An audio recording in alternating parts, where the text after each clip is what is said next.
নির্বাচনের প্রস্তুতি যেভাবে নেওয়া দরকার আমরা ওভাবে প্রস্তুতি নিচ্ছি। আল্লাহ দিলে ফেব্রুয়ারি মাসে নির্বাচন করতে আমাদের কোনো ধরনের অসুবিধা হবে না। আমাদের চিফ অ্যাডভাইজার, মাননীয় চিফ অ্যাডভাইজার যে রোড ম্যাপটা মানে ডেটটা বলে দিচ্ছে, আমার রোড ম্যাপটা তো ইলেকশন কমিশন দিবে, আমরা ওইভাবে আমরা ইলেকশন করার জন্য প্রস্তুতি নিচ্ছি এবং আমরা ওই সময় পুরোভাবে প্রস্তুত থাকি।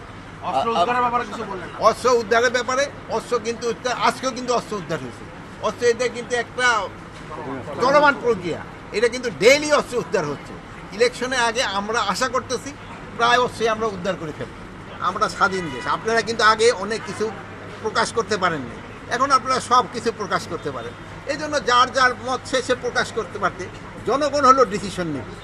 মানে জনগণ যেই সময় ভোটারমুখী হয়ে যাবে এবং পলিটিক্যাল পার্টিগুলোর জন্য ভোটারমুখী হয়ে যাবে, সেই সব দেখবেন এইসব কিছু কেউ কোনো বাধা দিতে পারবে না। এটা হলো জনগণ হলো আমাদের মেইন ফ্যাক্টর এবং পলিটিক্যাল পার্টিগুলি এই যে নির্বাচন, তারা যে সময় নির্বাচনমুখী হয়ে যাবে, এখনই জনগণ কিন্তু নির্বাচনমুখী হয়ে গেছে। যেমন আপনারা নির্বাচনমুখী হয়ে গেছে।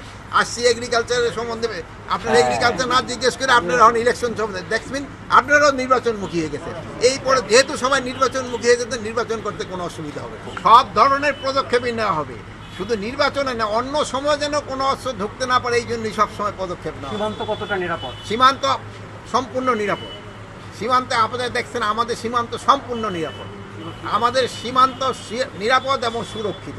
আপনাদের আমাদের জনগণও কিন্তু সাংঘাতিক সচেতন। বর্ডার বেল্টে যেই সব আমাদের জনগণ আছেন তারা কিন্তু খুবই সচেতন। একটু এদিক ফাইটার মিলে ফেললেন, এরা কিন্তু খুবই সচেতন।